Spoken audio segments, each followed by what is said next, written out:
Merhaba, ben Fadime. Kanalıma hoş geldiniz. Bugün sizinle güzel bir bere yapıyoruz. Keyifli seyirler diliyorum. Bir zincir çekerek başlıyorum. Şöyle birazcık pay verdim. 2 zincir çekeyim daha güzel olsun. Şişimi geçirdim içinden.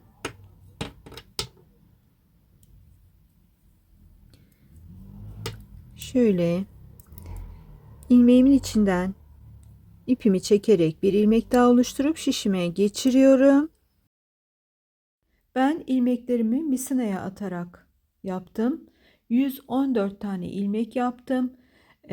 Çift sayı olması önemli çünkü daha sonra beremizin tepesini yaparken 4 eşit parçaya bölmemiz gerekiyor. O yüzden çift sayı olması gerekiyor. Bunu unutmayalım.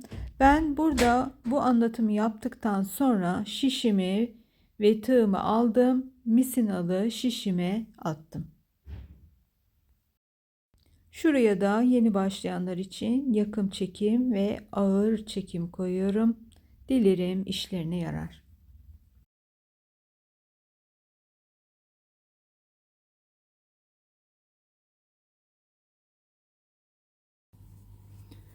Şimdi buraya kadar ne oldu arkadaşlar? Ben geçen hafta lambamın, kameramın, masamın yerlerini değiştirmiştim. Daha kullanışlı olacağını düşünmüştüm. Sonra bu yeni yerlerle çekim yaptım ve şuraya kadar da ara ara anlatarak geldim. Sonuç kameramı öyle bir yere koymuşum ki benim elim şöyle duruyor. Yani örüyorum, böyle bir şekilde çekilmiş. Bütün videoda sadece sol elim gözüküyor. O yüzden şimdi şurada kısaca anlatmak istiyorum. Şişime ilmeği tığım ile atarak bildiğimiz şekilde, benim en pratik bulduğum şekilde ilmeklerimi dizdim ve dümdüz örüyorum. Bu başlangıçta da görüyorsunuz, lastik yapmadım. Dümdüz yukarıya kadar çıkacağım. Belli bir miktar çıktıktan sonra da kesmeler yapacağım. Burada size anlatmak istediğim şu, özellikle ince şişle örülen bir örgü olduğu için de şu an görüyorsunuz, o kadar incecik incecik örüyorum ki bunu. Ve ben özlemişim. Belki 1000 yıldır 3 numara şiş ile hiçbir şey örmemiştim. Benim gibi misine yeni başlayanlara da tavsiye etmek istediğim, belki size kolay gelmeyecektir ama bana çok kolay geldi. Denerseniz belki size de kolay gelir diye söylemek istediğim şu: ince şişle misinayı öğrenmeniz daha kolay diye düşündüm. Çünkü neden? Şimdi şöyle bakın arkadaşlar. Bir kere şiş ince olduğu için elinizi kaldırıp hemen ilmeğinizi atıp geri tutmanız kısa sürüyor. Şimdi bu kalın bir şiş olsaydı, şöyle bir dolamak varken ince bir şişte hemen atıp tutabiliyoruz ve bana çok pratik geldi. Bunu da sizinle paylaşmak istedim. Belki size kalını gelecek. Ben bayağıdır bir 4-5 tane şu an elimde misinalı şiş örgüsü var. En pratiği bu geldi. Sanırım bu bere ilk olarak biten örgü olacak. Elimde şu an bayağı bir 4-5 tane örgü var. Hepsini misinaya taktım öğreneyim diye. Şu an düz örgüler örüyorum. İleride örnekli örgülere de elim alıştıkça geçebilirim. Ama hepsi farklı olacak. Düzler diye sakın, modelleri basit, İşte hiçbir şey anlatmayacak bu kadın, misinayı öğrenecek, yuvarlak yuvarlak örecek diye düşünmeyin. Evet, yuvarlak yuvarlak öreceğim. Ama hepsi uzun zamandır çok beğendiğim modellerden esinlenerek yaptığım kıyafetler olacak. Ve hepsi teker teker bittikçe gelecek. Hiç bekletmeyeceğim. Biter bitmez hepsini yayınlayacağım. Örgümün de güzelliğine bakar mısınız? Yani ben böyle incecik incecik, tamam, kalın oluyor, bol oluyor, işte örüyoruz, işte bir günde bitirdik, 2 günde bitirdik diye seviniyoruz ama şunun da güzelliğine bakar mısınız? Ben çok beğendim. Ve elim pratikleştikçe böyle kendime hırkalar, bluzlar artık ne bulursam örmek istiyorum. Bittikçe buluşalım. Şimdi şapkamı istediğim yüksekliğe getirdim. Hemen beraberce şurada ilmeklerimi çıkarmadan birazcık söktüm. Şiş örgüsüne ilk başladığımda ilmek kaçacak diye aklım çıkıyordu. Bir tane kaçırıyordum. Onu yakalayana kadar 10 tane daha kaçırıyordum. Böylece bütün örgüm çöp oluyordu. Allah'tan o günler geçti. Çok kolay, hiç korkmayın. Hemen beraberce ölçelim. Burada herkes kendi istediği boyutta örüyor tabii ki. Herkes kendi başına veya kime örülüyorsa bu şapka ona göre ölçecek. Burada yaklaşık bir 22 santim örmüşüm arkadaşlar. Şurada şişin kıvrıldığı yere değil, şuraya bakarak söylüyorum. 22 santim örmüşüm ve bu noktada 112 ilmeğim vardı benim şapkamı başlarken. Dümdüz 112 ilmekle çıktım ve 112 ilmeğimin yarısı 56, onun da yarısı 28.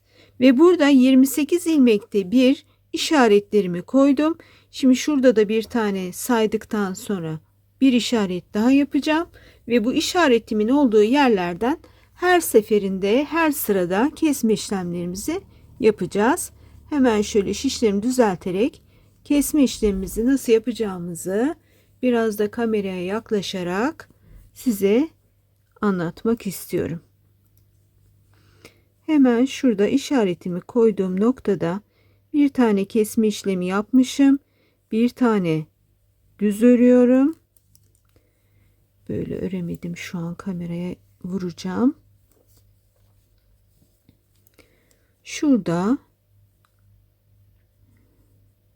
bir tane kesme, bir tane sola doğru kesme yapıyorum. Aralara işaretlerini sizin için koyacağım. 25 tane düz örüyorum. 2 3 4. Bu şapkayı ben birazcık bol bir şapka yaptım. Sebebi de şu: benim kabarık kıvırcık saçlarım var.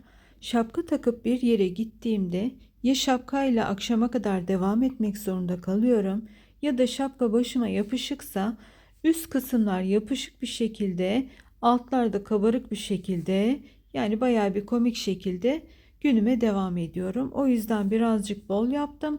Saçlarım çıkarttığımda yapış yapış olmasın diye. Siz istiyorsanız tam başınızın ölçüsüne göre bu kısmı ayarlayabilirsiniz.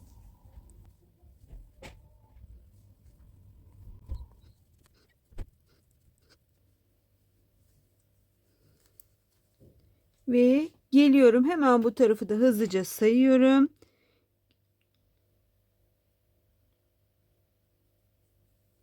Şurada bir tane fazla yapmışım. Hemen onu geri alıyorum.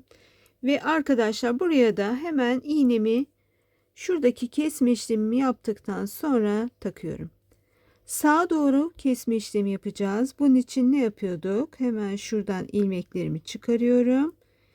Bir tanesini, arkadaki ilmeği şuradaki şişime takarken diğer şişime de onu takıp öne geçiriyorum.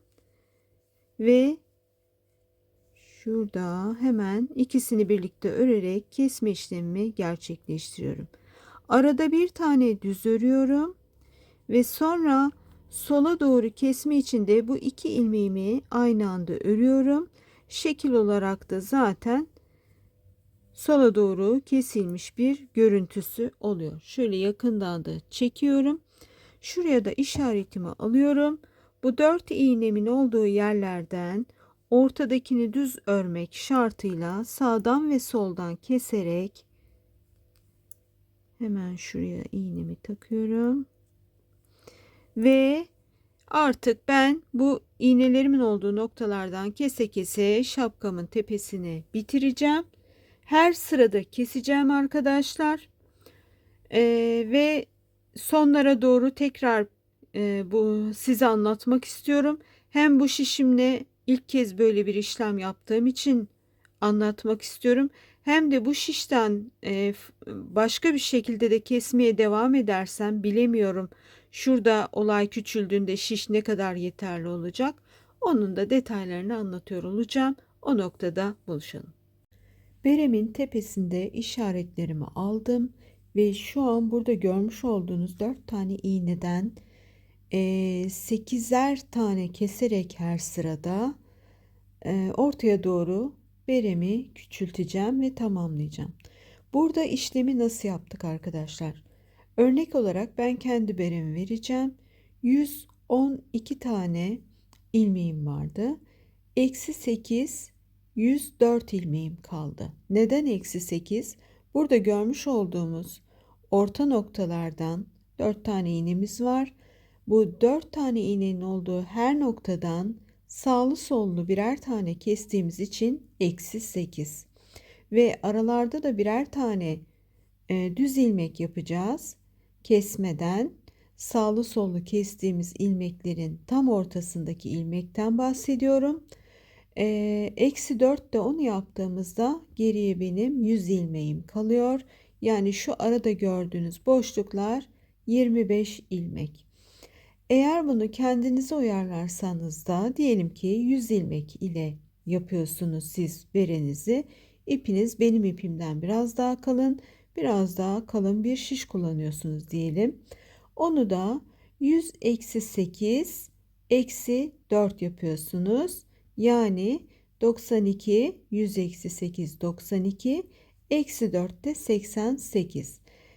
Bu elimizdeki sayıyı da 4'e böldüğümüzde sizin aralardaki ilmeğiniz 22 olacak. Ama aynı benim kullandığım şiş ve benim kullandığım ipi kullanacaksanız benim sayılarıma dikkat ederseniz tam mükemmel bir şekilde tepeyi oluşturacağız. Bu noktayı da kısaca size özetlemek istedim. Devamında buluşacağız. Ben şimdi buradaki kesme işlemlerimi bitirdim. Bir üst sıradayım. Her sırada keseceğimiz için burada yine sağlı sollu kesmelerimi yapıp ortadaki ilmeğimi düz örerek devam edeceğim. Ve tabii ki şuradaki ilmeklerim her sırada küçülecek. Görüyorsunuz burada 4'e ayırmıştık. Kese kese aradaki ilmeklerimiz bitti. Üçer tane bu 4 bölümdeki ilmeğimiz kaldı. Toplam 12 tane. Bu noktaya kadar şişimle gelebildim. Ama bu noktadan sonra artık burada bir parça ip keseceğim. Şöyle bir yaklaşık 25 santim kadar bir ip kestim. Bunu da yün iğneme geçiriyorum. Evet, geçiremedim.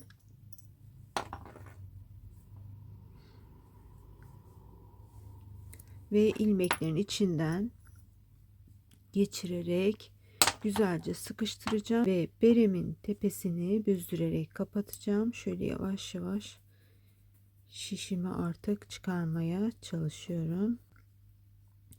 Şişimi çıkarıyorum. Yavaş yavaş artık iğneme ilmeklerimi geçiriyorum. 25'ten ikişer ikişer kese kese bir önceki sırada bir ilmek kalmıştı. Yani şu an burada 16 tane ilmek olması gerekiyordu. Ama ben son kestiğim bölümde sola doğru kesmeleri bir tane değil 2 tane ilmek Sona kesecek kadar şekilde geldim ayarladım. ama Burada potluk olmasın diye. gerçekten bayağı zorlandım arkadaşlar. İlk kez bu kadar misinalı şişle kısa mesafe ördüm. Biraz daha elim alıştığında sanırım çorap, eldiven gibi şeyler de yapabileceğim. Burada da tabii benim iğnem büyük geldi. Bunu değiştirip etamin iğnesi takacağım. Evet, iğnemi taktım. Arkadaki genişliği hesap edemedim arkadaşlar. Bayağı bir geniş. Burada benim şişim 3 numara. Şurada çıkarttığım yerden hemen iğnemi geçiriyorum ilmeklerimi kaçırmadan.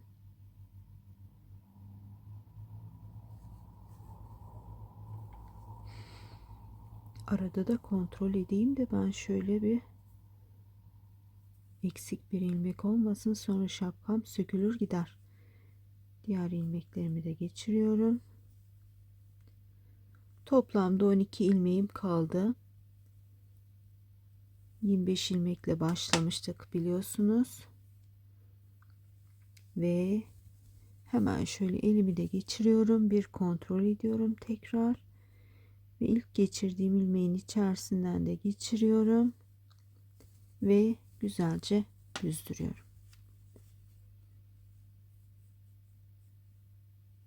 Çok güzel bir başlangıç oldu. Şurada görebiliyor musunuz acaba ışıkta?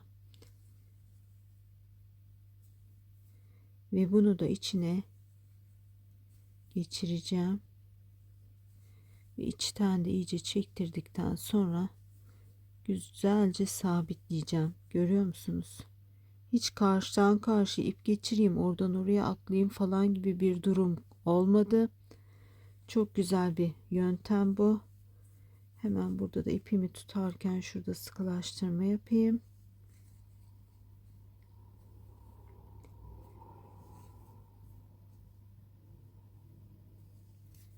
Bir düğüm atalım. Ve burada şuradan birazcık yürüterek ipimi de saklayayım. Ve beremiz bitiyor. Şimdi ben buradaki yürütme işlemini birazcık daha yapacağım. Size şöyle çevirerek göstermek istiyorum. Şunlar da iğnelerimle rahat edemediğim için taktığım iplerim. Bunları da çıkarıyoruz. Artık ihtiyacımız kalmadı bu işaretlere. Ve şapkamızın son hali, henüz daha burada görüyorsunuz iğnem çıktı. Şöyle bir görüntümüz var yandan baktığımızda. Ve ben bunu bebekken çocuklarıma da yapmıştım. Kafada çok güzel duruyor. Tepe yüz yuvarlak duruyor. Şimdi ben şu alttaki başlangıç ipimi de, başlangıcımı da görüyorsunuz. Hiçbir şey yok. Burada boşluk yok. Bunu da güzelce iğnemle içinde sakladıktan sonra tüm detaylarını yazıyorum ve geliyorum. O noktada buluşalım.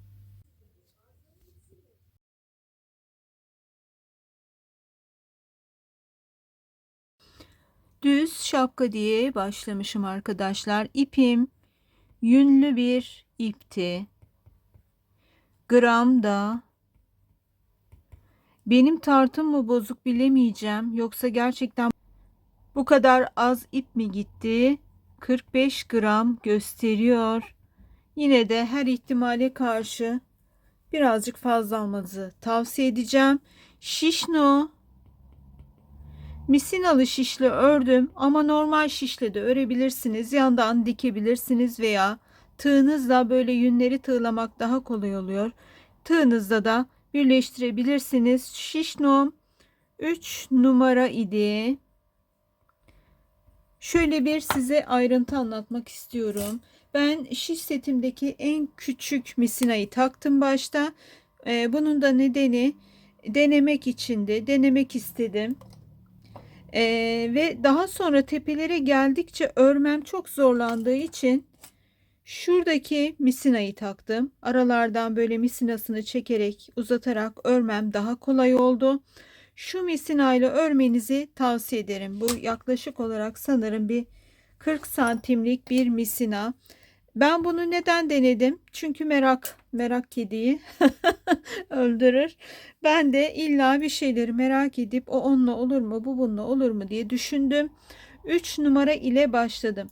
Başlarken arkadaşlar şişinizde ilmekler dışa doğru, ilmeklerinizin dibindeki düzgün bölüm içe doğru olacak.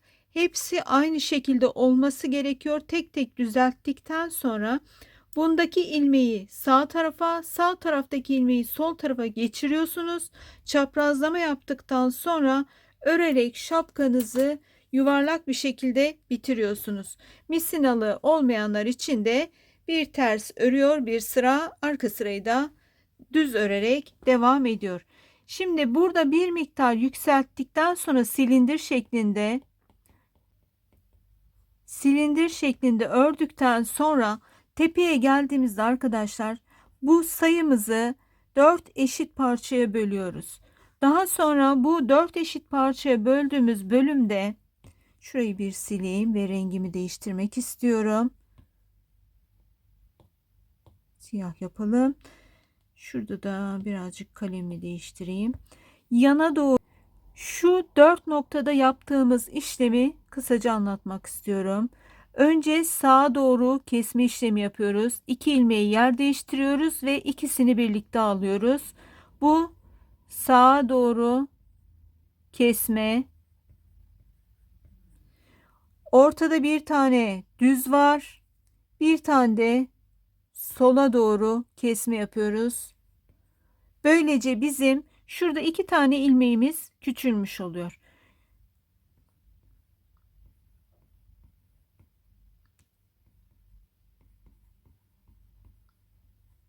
Bu da düz ilmeğimiz. Biz burada 25 ilmekle başlamıştık. Her sırada küçüldü. 23, 21, 19, 17 şeklinde. En son benim bir ilmeğim kalmıştı tepede arkadaşlar. Onu da en son şuradaki potluk olmasın, daha küçük bir yuvam olsun benim bitişte diye şurada son kesmelerde 2 tane aldım. Aradaki tek kalanı da aldım. En üstte sadece bu şu işlemi yapmış olduğum 4 bölümdeki ilmeklerim kaldı. 12 ilmeğim kaldı. Görüntümüzün sonu bu oldu. İstediğim gibi de oldu. Dümdüz gözüküyor. Potluk olsun istememiştim.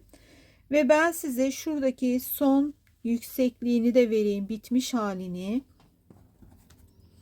Hemen şöyle düzeltiyorum.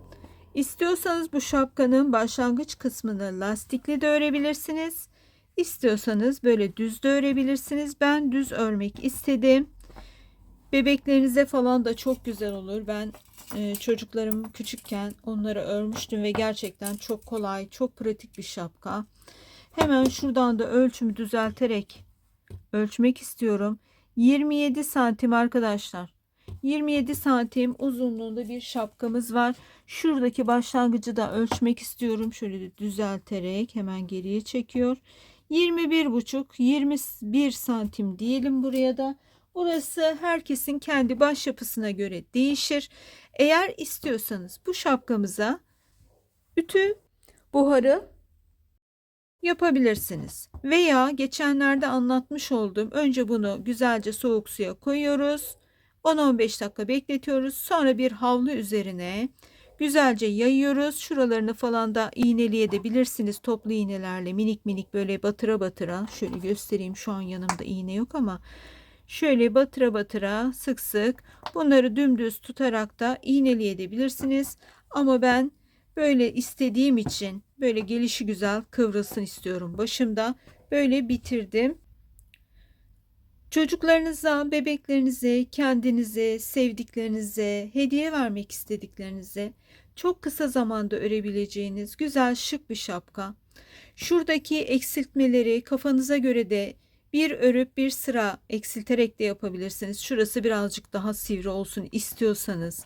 Burasına pompon yapabilirsiniz. Özellikle çocuklar çok seviyorlar pompon veya hazır kürkler var, kürk pomponlar. Onlardan yapabilirsiniz veya elinizde parça kürkler varsa onları pompon şekline getirerek onları da yapabilirsiniz. Veya buradan böyle püsküller, ipler, saçaklar yapabilirsiniz.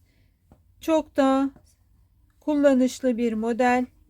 Ben de çok beğendim. Gerçekten yumuşacık da oldu. Gerçekten 45 gram mı onu da bilemiyorum. Şu an tartım birkaç kez üst üste tarttım. Şu an tartmıyor. O yüzden kusura bakmayın. Tartımın ayarı bozuldu. Dilerim düzelir. Daha da yumuşak olsun istiyorum diyorsanız bebekleriniz için daha da büyük şişlerle örebilirsiniz. Ben bu şişi çok yakıştırdığım için devam ettim. Uzun zamandır da 3 numara ile bir şey örmemiştim. Gerçekten güzel oldu. Hoşuma gitti. İstiyorsanız şuralara kulaklar falan yaparak da bebekleriniz için de güzel, sevimli, eğlenceli şapkalar yapabilirsiniz.